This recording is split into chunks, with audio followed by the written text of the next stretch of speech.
Good morning. So today we're going over Matthew 8.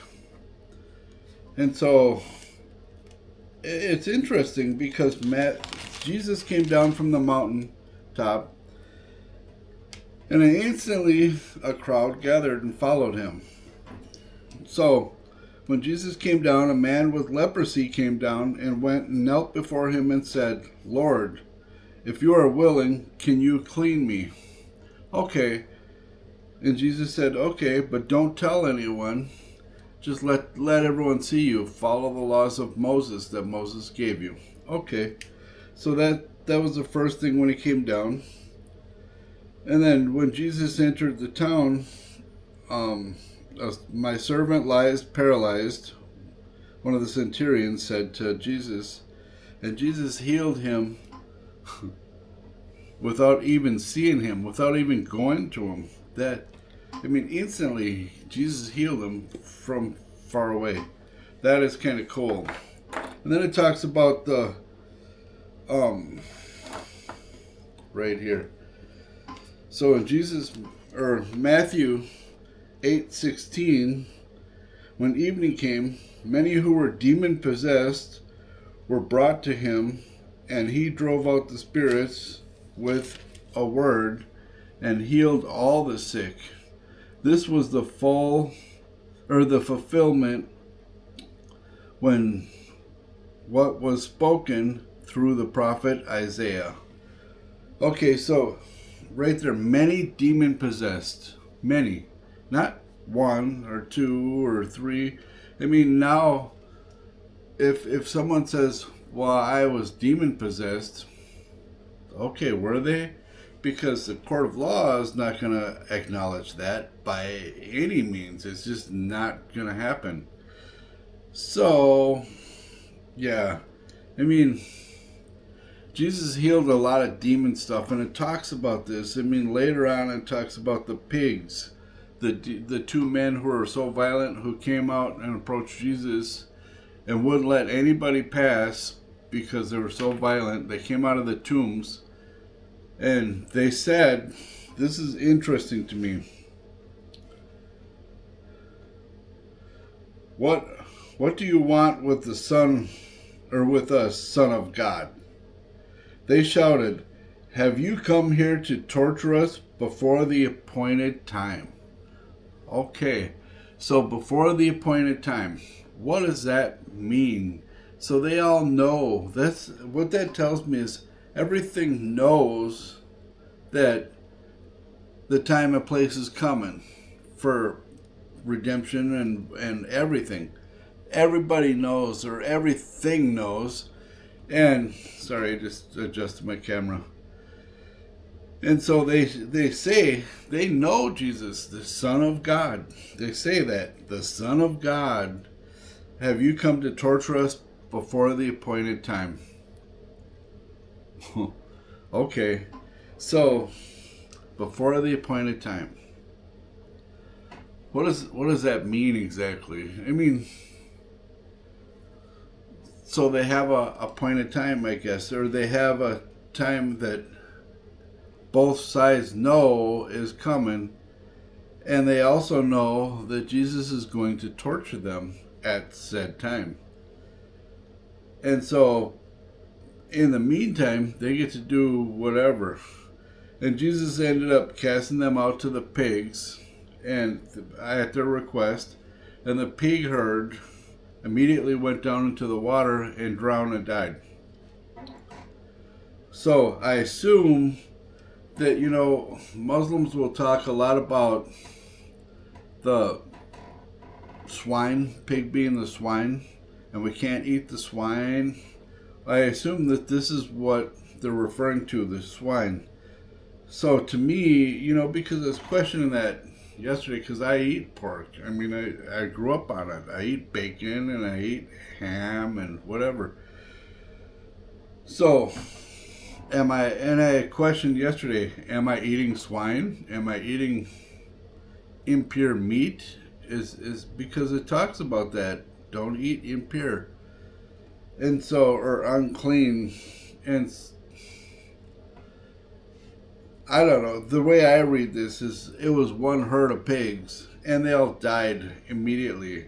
So I don't know if the demons are cast to all pigs from then on in history forever and ever. I don't know. So, and there's another one that confuses me. And by the way, that was Matthew 8:29, where that is talked about, or that's where it starts to talk about that. And then back up a little bit to Matthew 8:21.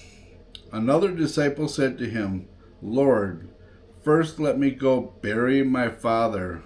But Jesus told him, follow me, and let the dead bury their own dead.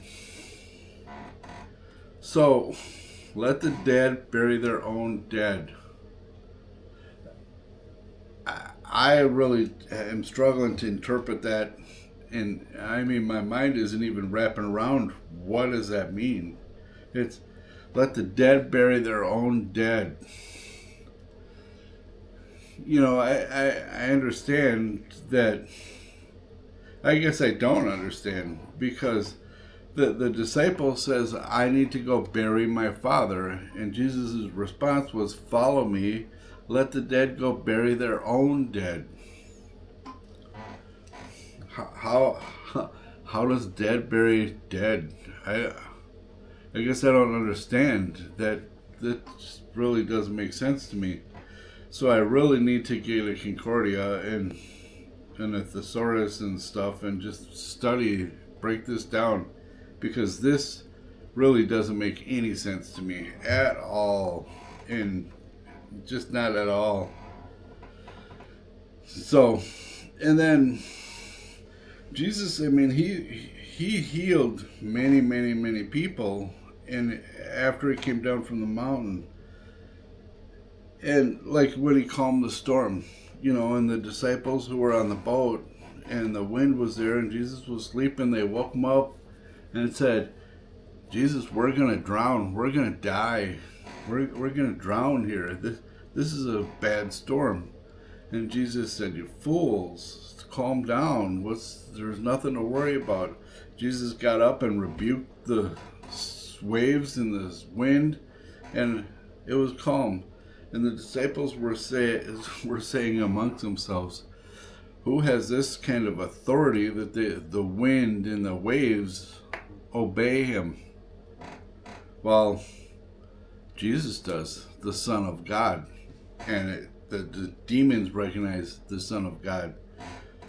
And so if the demons recognize the Son of God, why are there people walking around who can't even acknowledge God today?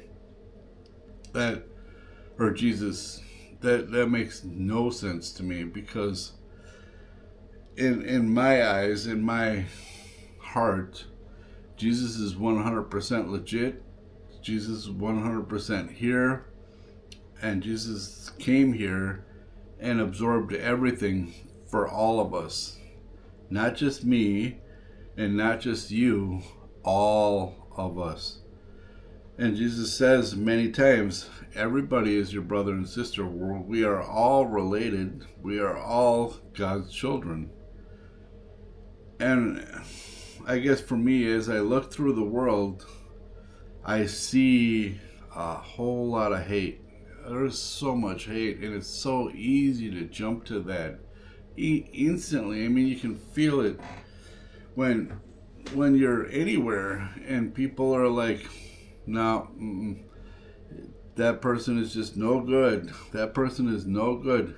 This is your brother or sister or something. So we don't have that right. We don't have that authority to say someone is no good or whatever.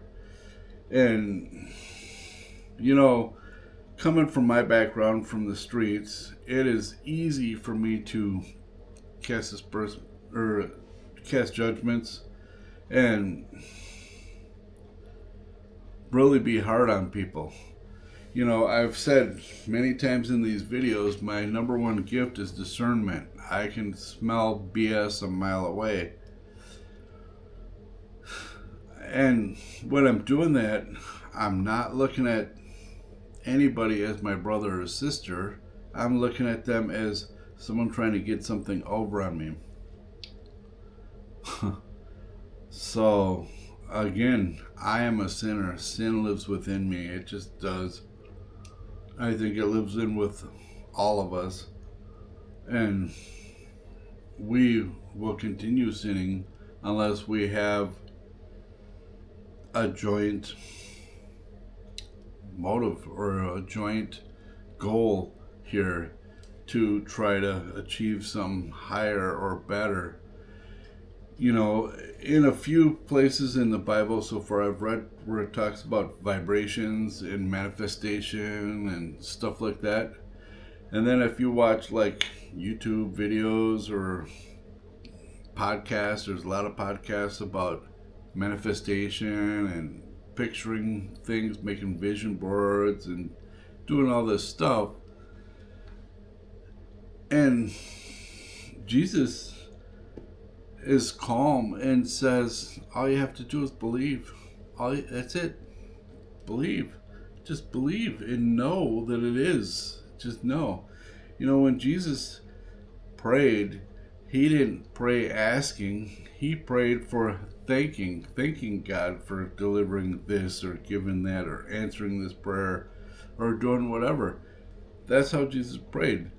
I pray and say, God, it's hard out here, down here, or whatever, and please help me find a way to do this or that or whatever. And it's really, if you think about it, it's all immaterial. You know, it talks about keeping your prayers simple because God knows your heart. So when Jesus thanked God all the time, first and foremost, and he believed. Of course, he's the Son of God. I'm not even close to that. But he believed, and he taught. He was a teacher. He was the greatest teacher in the history of the world. He taught us. And his words in this book, this living word, give us everything we need. Everything. So the power of manifestation, I believe, is real. The power of vibration, I believe, is real. And I think that we as a unity, as a group, need to focus on what's really important. You know, it's not about the Bentley. It's not about the mansion or anything here, because this is all temporary. You know, when we're born with an expiration, we just are. You know, and when I remember when I was young, it seemed like I would never get this old. And I honestly believed that I would never get this old. I believed that I would die young. When I was 30, I died twice. And I came back, and I was really disappointed about coming back here because I didn't have a backup plan. I didn't. I was planning on dying young. So I did not prepare for anything past my expiration date in my head. And yet here I am, 27 years later, gray hair everywhere, old as crap, or feeling like I am. I mean, you know, when I talk to some of my peers that are in their 80s or early 90s, they're like, you're still young.